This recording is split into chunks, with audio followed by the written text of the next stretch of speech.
Olá, seja bem-vindo ao Educa Floripa. A rotina em uma escola é cercada de novidades, com diversas alternativas e momentos que promovem interações e educação.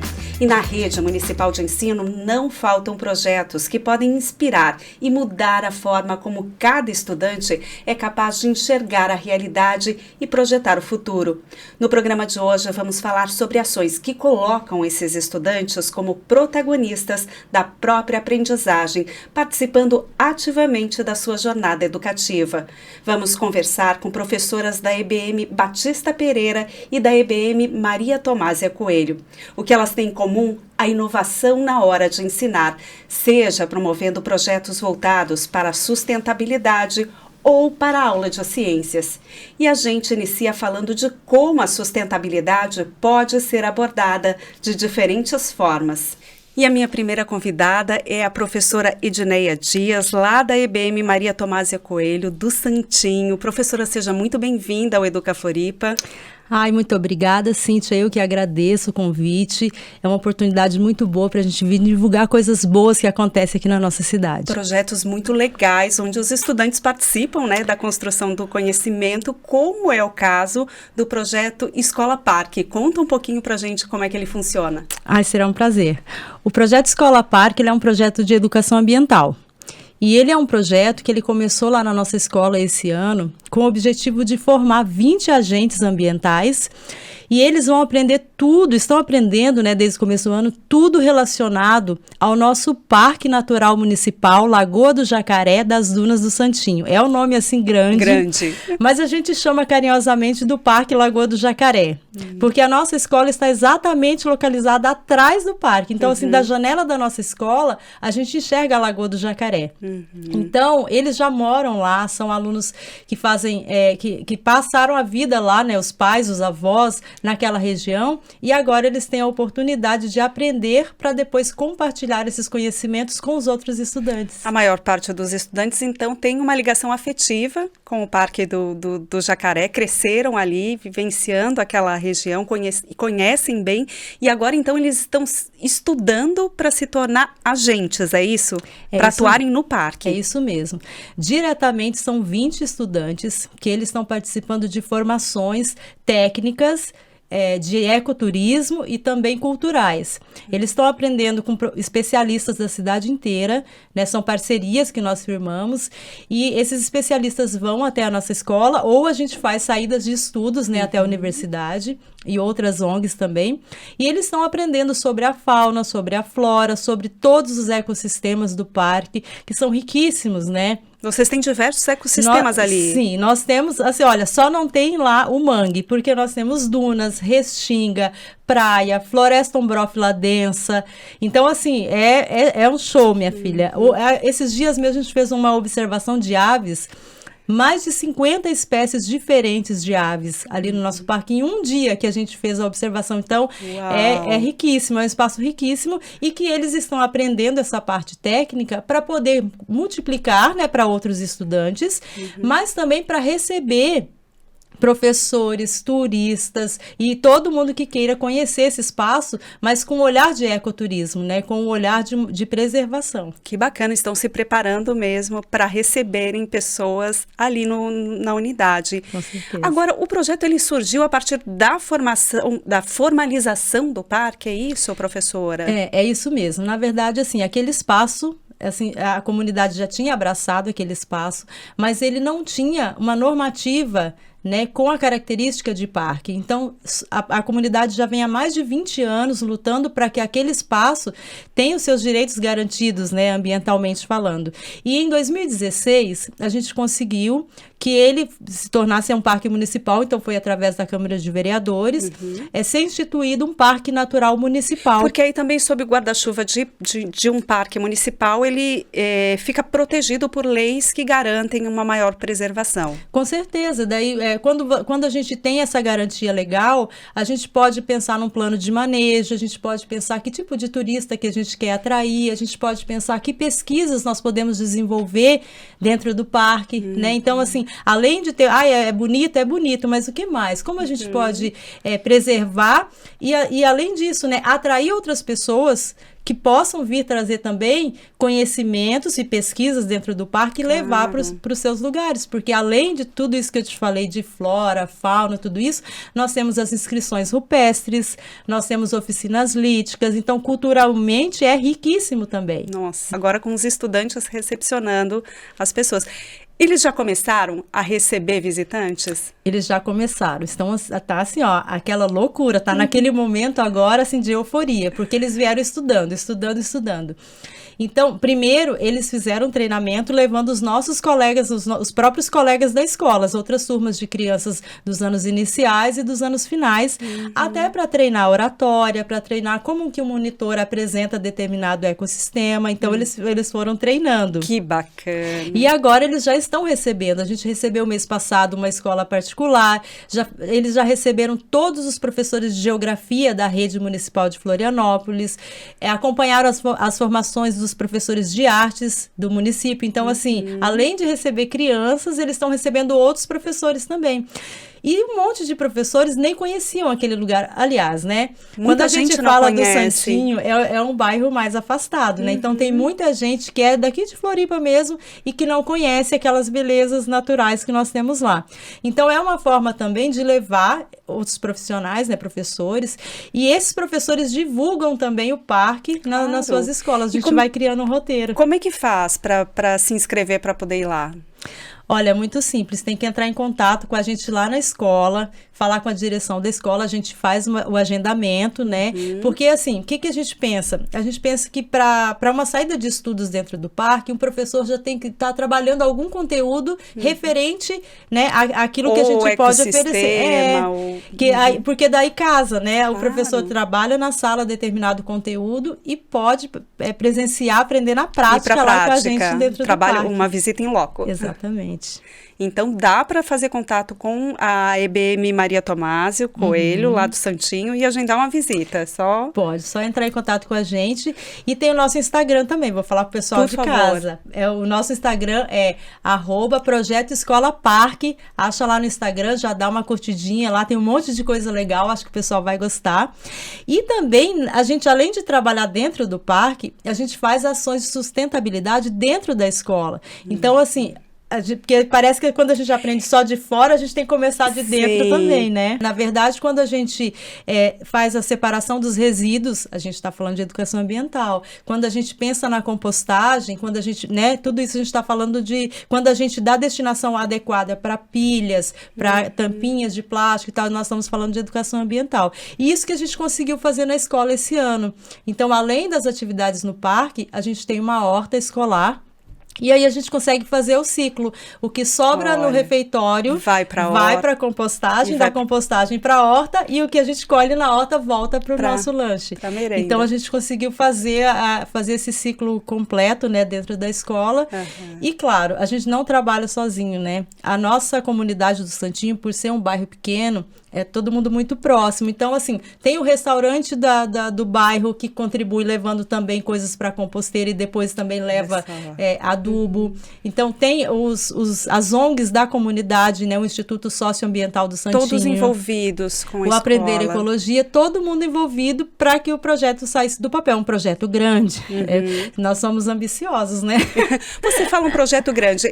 Como é que fica? Vocês cuidam do parque? Vocês têm essa responsabilidade de guiar os visitantes? Como é que fica isso? Então, é um projeto grande, porque é um projeto que primeiro ele passa pela aprendizagem, depois para multiplicação e depois para recepcionar.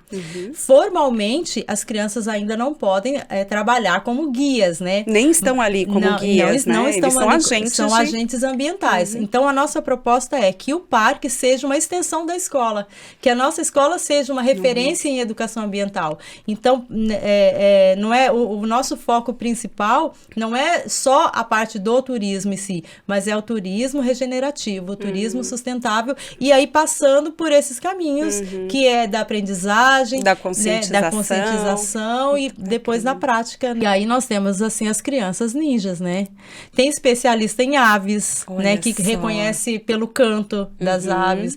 Nós temos especialistas em geologia, que sabe identificar todas as rochas do parque. Então, né? Já vão identificando habilidades, né? Com certeza. Competências. Então, e aí, e linhas de interesses pessoais, que aí, juntando todo mundo, dá esse pacote de sucesso, né? Que as crianças... Eu falo assim, com o olho brilhando, porque eu sou apaixonada por esse projeto. É um projeto que ele é a longo prazo, né? Porque as crianças entram a partir do 5º ano, então é um projeto que a gente vai desenvolvendo até o 9º ano, mas que o objetivo é que depois do 9º ano, eles passam a ser monitores oficiais, guias, né? A gente tem uma proposta de ampliação desse projeto, futuramente, já falando, né? Claro. Que é transformar aquela área também numa proposta de turismo de base comunitária. Então, os estudantes que moram e atuam lá, posteriormente, poderão atuar como guias, né, de turismo dentro do próprio bairro. E é muito bom de ver toda essa mobilização. E quando tu falas de metodologias ativas, que é o tema do Educa Floripa de hoje, é bem isso, é o aluno participando da construção do conhecimento. E isso está acontecendo no projeto Escola Parque do início ao fim. Porque não é um projeto estático, né? Porque como é um projeto que começou esse ano, muitas coisas a gente vai adaptando, e quem sente isso, quem traz essa demanda, são os próprios estudantes. Olha, Ednei, isso aqui está funcionando, isso não está funcionando, a gente tem que atuar mais nos anos iniciais, mais nos anos finais, vamos fazer saídas de estudos. Eles me cobram saídas de estudos o tempo inteiro, porque às vezes vai falar um assunto específico sobre mamíferos aquáticos, né? São coisas muito específicas, e aí eles querem saber mais, e que o nosso conhecimento, às vezes, não está tão aprofundado. Por isso que vocês vão buscando parcerias então também. Tá, vamos para o LAMAC, Laboratório de Animais Aquáticos da UFSC, de mamíferos da UFSC. Vamos para lá. Então, a gente aprende lá no laboratório. A gente quer saber coisas específicas do peixe tal que aparece aqui em determinado... Então, vamos para o Laboratório de Peixes da UFSC. Então, assim, a gente vai procurando... trazer esses conhecimentos, né, e que não sejam só superficiais, né, já que eles têm esse interesse de querer saber, então vamos procurar fazer as parcerias para trazer, né. Edneia, nosso tempo infelizmente acabou, foi um prazer conhecer esse projeto tão bacana, né, que ultrapassa os muros da escola, né, adentra pela comunidade e que envolve os estudantes de forma tão ativa. Eu que agradeço a oportunidade de trazer um pedacinho desse projeto para cá, e quem quiser conhecer, eu reafirmo, tem lá o Instagram, né, Projeto Escola Parque, conhece, quiser fazer parceria também, nós estamos sempre abertos, que a ideia é essa, não é um projeto fechado, ele é um projeto aberto, e que todas as escolas de Florianópolis, né, podem também não só ir lá conhecer, mas também pensar projetos de educação ambiental dentro das escolas, né? Porque quem ganha com isso somos todos nós. Exatamente. Muito obrigada, Edneia. Eu que agradeço a oportunidade. E já a gente volta a falar sobre práticas inovadoras nas escolas, mas agora a gente faz uma pausa para o quadro Desafio de Português. Que tal testar os seus conhecimentos com o professor William?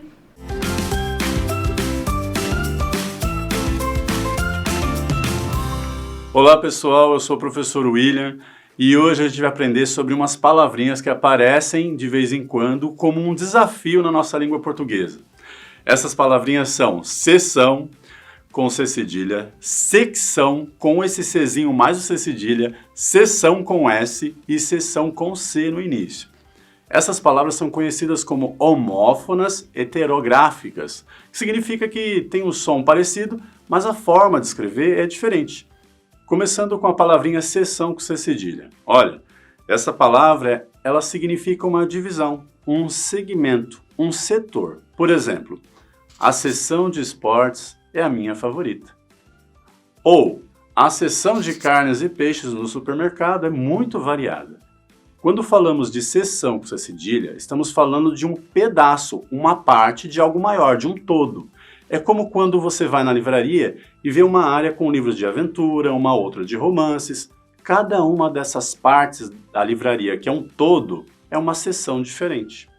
Agora, tem uma parte curiosa do nosso idioma que também a gente pode começar a pensar nela. Alguns teóricos, como um teórico chamado Bechara, ele lembra que a gente pode encontrar uma variação dessa palavra seção, escrita com C cedilha, também como secção. E elas significam a mesma coisa. É importante falar porque elas aparecem em alguns livros mais antigos e também em alguns escritos atuais portugueses. Lembrando que as duas formas são aceitas pelo novo acordo ortográfico. Por exemplo, eu posso ter tanto a secção eleitoral é onde você vota, quanto a seção eleitoral é onde você vota. Quando usamos secção, estamos falando a mesma coisa que seção. É como se fosse um sinônimo. Só lembre-se que em alguns lugares usam secção em vez de seção. Agora a palavra sessão com todos os S's. Essa é fácil. Sessão é um espaço de tempo em que alguma coisa acontece. Por exemplo, vou à sessão de fotos para o meu álbum. Ou, a sessão de cinema durou mais de 3 horas.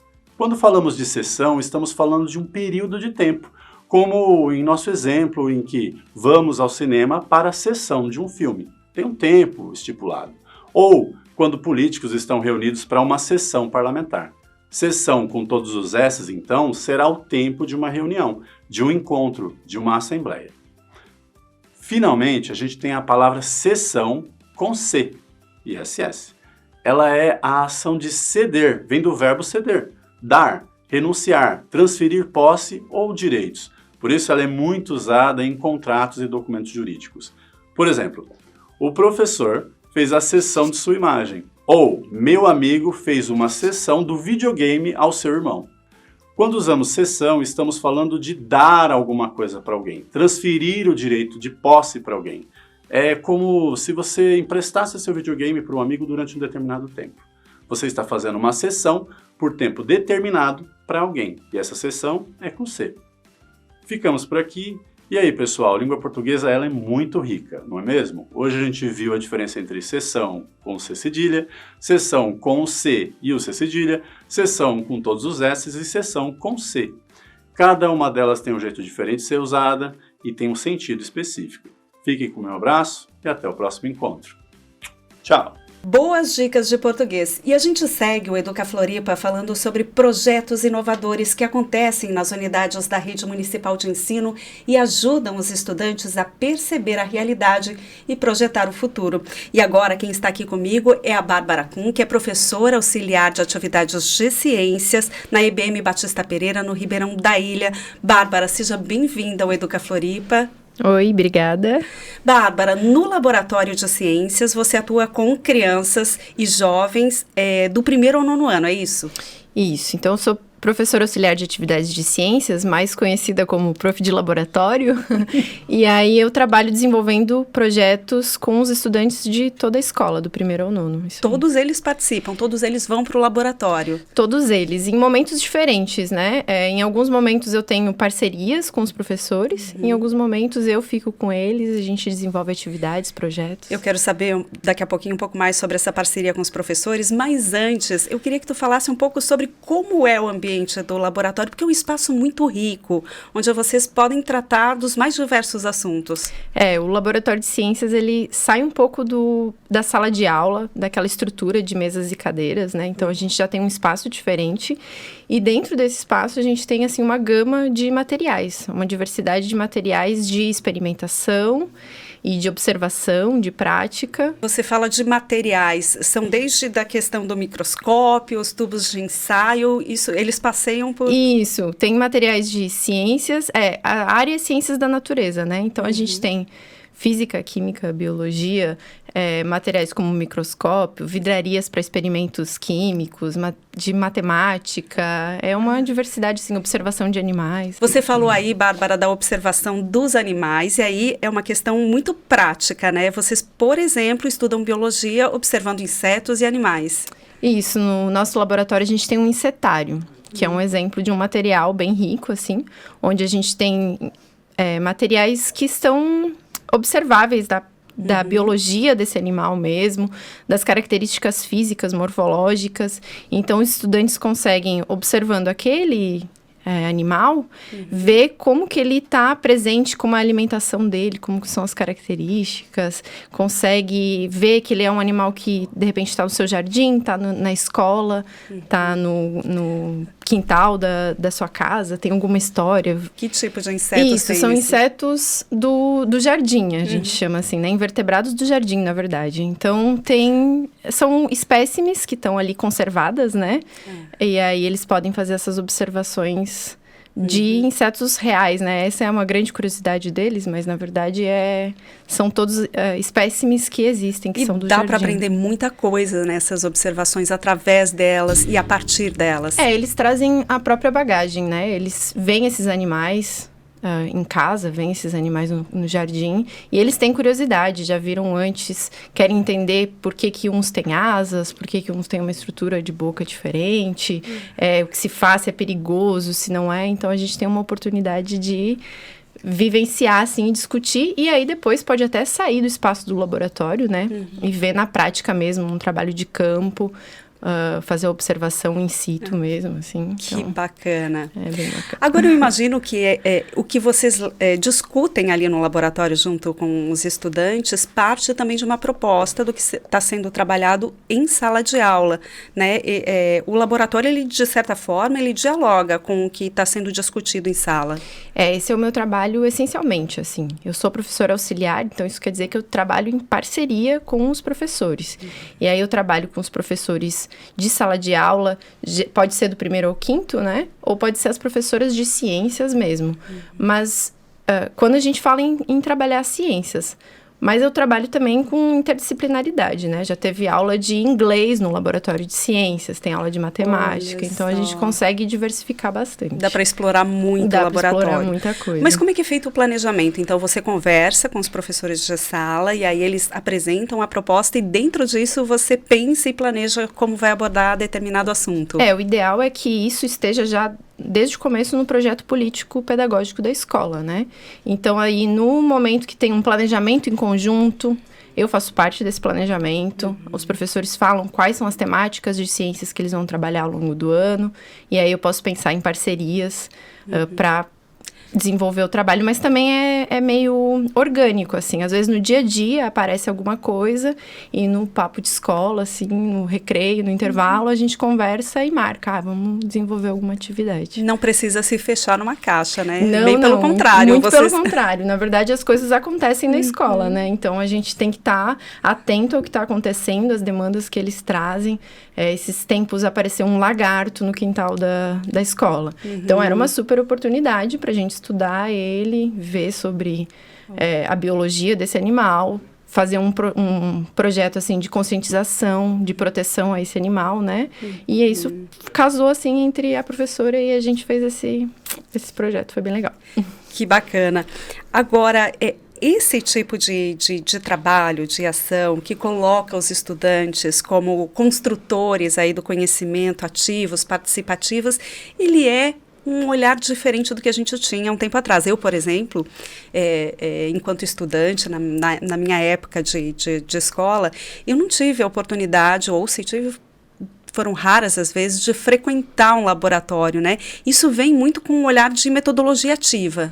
Isso, que a gente coloca o estudante como protagonista, né? Então, isso é um diferencial que a gente tem aqui, assim, a presença dos laboratórios e das professoras nas escolas, que é uma coisa incrível, assim, esse ambiente rico, e aí coloca os estudantes para descobrir mesmo. Então, eles investigam, levantam as próprias hipóteses, fazem as próprias perguntas, trazem as suas histórias, seu conhecimento, assim, junto consigo, e aí a gente consegue desenvolver um conhecimento juntos. É bastante diferente, né? É diferente, é legal. De como era antes. De como era. Você falou da biologia, e aí, por exemplo, para estudar biologia, vocês fazem observação de insetos e animais, mas também vocês abordam, como você falou, até temas de inglês no laboratório, física, química. Conta um pouquinho de como que é isso. Que a gente fala o laboratório de ciências, mas as ciências abordam a química, a física, né, e a biologia. Então, a gente trabalha, assim, experimentos, e aí, quando a gente trabalha experimentos, a gente não faz só a prática, assim, de fazer lá, misturar uma coisinha com a outra, né? Desde a montagem, de pesar, de medir. Então, a gente pode estudar matemática, fazer um processo de estudar uma receita. Aí, como eu disse, às vezes vai fazer essa receita em inglês, vai ler lá como que faz.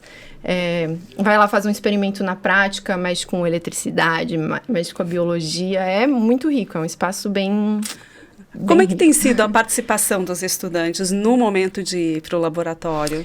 Eu sou suspeita para falar. É um momento de descontração, não é um só porque de estudo. Eu acho que o laboratório é um dos melhores lugares da escola, né? E eles também adoram, porque eles saem da rotina, né? Então, eles saem da sala, vão para um espaço diferente, podem exercitar a curiosidade, né? Podem trazer as suas dúvidas, observar coisas diferentes. Eles gostam de explorar mesmo, e lá eles têm essa oportunidade. Portas abertas para fazer isso, né, Bárbara? Bárbara, tu és professora ACT, que tu falou, auxiliar de atividades de ciências. Isso. Esse é um cargo relativamente novo? Isso, é um cargo que não existe há muito tempo. Acho que o primeiro concurso foi em 2010, então ele ainda está... já faz um tempinho, mas está se fortalecendo, né? Então, realmente, por isso que antes a gente não tinha isso. Eu também não tive, né? A professor de laboratório na escola. Eu acho que justamente demonstra, né, essa abertura da rede municipal para esse olhar cuidadoso de proporcionar novas experiências e novas possibilidades para os estudantes. Eu acho que isso é super importante, investir nisso, né? Sair um pouco desse... receber informação só e que eles sejam mesmo estudantes ativos, Porque sai da teoria, né? Claro, a teoria, ela é necessária, mas sai da teoria. O laboratório de ciência, ele comunga com a prática. Na verdade, ele pode até inverter, né? A gente pode ver a prática antes mesmo de ver a teoria e fortalecer isso, e aí depois sim, relembrar, ver os conceitos a partir daquela construção que foi feita antes. Assim. Bárbara, você, pela sua experiência nas escolas, esse tipo de movimento, ele ajuda no aprendizado, na memorização? Com certeza. Existem estudantes com diferentes maneiras de aprendizagem, né? Então, a gente tendo outros caminhos, a gente consegue valorizar essas diferentes aprendizagens. E com alguns estudantes é preciso quebrar a barreira do medo, às vezes, da criança, do adolescente, mexer com um animal, ter contato... Com certeza. Eles têm diversos medos, mas, assim, é um espaço livre, e aí, às vezes, assim, até o contrário, aquele que é mais agitadinho, ali vira um líder naquele espaço, consegue... organizar, explorar, se organiza. Então, como eu falei, assim, eles têm diversas maneiras de aprender, de se comportar, e ali naquele espaço elas mudam um pouco, né? Elas às vezes até se invertem, assim. Sai totalmente da rotina, né? Sai totalmente. Agora, Bárbara, eu queria falar um pouquinho de novo do encetário, que eu achei super interessante. Vocês que construíram? Ele é um encetário que está na escola já há um tempo, mas a gente sempre vai renovando. Então, a gente sempre fortalece a ideia de que não é para matar nenhum inseto, nenhum invertebrado para isso, mas acontece de a gente encontrar sempre pelo caminho, pelo chão, né? Então, eu sempre estimulo eles a trazerem, e os professores da escola também, eles riem de mim, mas eu sempre peço, se vocês verem uma borboleta, uma aranha, algum bichinho, um invertebrado por aí, tragam, porque eu quero. E aí, eu organizo eles, né? E aí, então, sempre que eles passam pela porta, eles já vão direto para frente do encetário ali, olhar, e pedem se é de verdade, como que funciona. Então, é um cantinho do laboratório, assim, que desperta muita curiosidade, sempre. Bárbara, você recebe aí crianças e adolescentes do 1º ao 9º ano, então você também precisa adaptar a tua prática para diferentes faixas etárias. É um desafio. É um desafio, mas como eu disse, o essencial, assim, é a parceria com a professora. Então, geralmente, eu trabalho com a professora, junto da professora regente, né? E aí a gente pensa nos primeiros passos, em conhecer o laboratório, criar esse comportamento desenvolver esse comportamento de cientista, de pergunta, daquele que consegue observar, que é um passo muito importante, né? A observação, fazer os registros, que é um pouco diferente da pegada que a gente tem com os anos finais, né? Então, aí geralmente vem a professora de ciências junto. Nos anos finais, vai aumentando a complexidade, né? Vai ficando mais abstrato. Então, às vezes, até as observações se tornam diferentes, os registros se tornam diferentes, né? Exercitar a escrita, que é uma coisa que é diferente quando a gente, nos anos iniciais, a gente apresenta ali, né, na alfabetização, os registros são diferentes, e quando a gente está nos anos finais já é um relatório de aula para ver os passo a passo, comportamento científico, construção de conhecimento.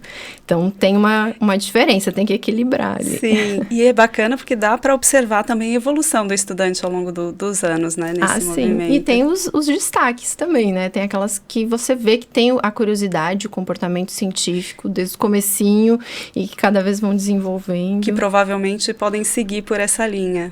Que a gente estimula que sigam, né? Que continuem estudando e que continuem curiosos. Bárbara, super obrigada pela tua participação aqui do Educa Floripa. Foi um prazer conhecer um pouco mais de todo esse trabalho inovador de experimentação e observação que vocês fazem aí junto aos estudantes. Obrigada pelo convite. Obrigada. E o Educa Floripa de hoje fica por aqui. Muito obrigada pela sua companhia e até mais.